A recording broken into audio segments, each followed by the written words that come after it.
think he's going to resign, Dean? There are calls for his resignation and within his own party as well, not just Jagmeet Singh. Do you see that happening in the near future, Justin Trudeau resigning? Yes, I do. Actually, in my column, which I just filed, just before I went on air with you, can that resignation be far off? I think he's going to look at his options over the Christmas period. The legislature will no longer sit as of tomorrow. It will be adjourned until January 27th. When I expect that we will hear from him and putting a leadership contest or race in place for his replacement. So yes, I do see this happening imminently at this point in time. That's going to be hugely interesting, Dean Baxendale, if and when that happens.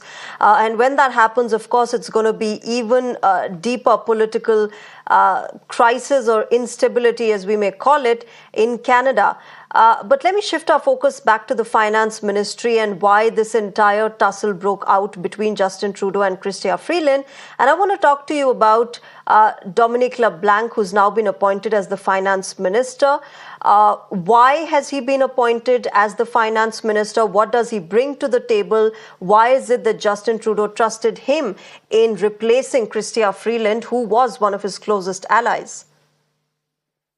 Well, I think Dominic Leblanc has been one of the key Trudeau soldiers for many years, very loyal, but also very competent. One of the few very, what I would call competent people within the Trudeau caucus at this particular point in time. Of course, Justin has managed to scare most of them away. So Justin Dominic Leblanc brings his experience in public safety, his understanding of various government ministries.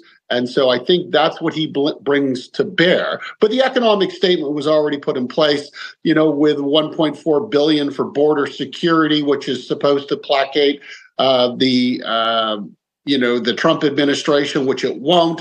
The $1.8 billion or so for the GST holiday, which is, let's buying vote politics by the Trudeau government, which is one of the reasons why Chrystia Freeland made the decision to resign. We need the money to potentially fight a tariff war with Donald Trump, which I don't think it will happen because it would also create a great deal of havoc and an inflation in the United States. Canada is America's biggest trading partner. Our finances, though, are not good, with a $62 billion deficit is astronomical, well above forecast, almost 50% above the original forecast. So we have some things to get in order, and we can't get to the polls soon enough here in Canada.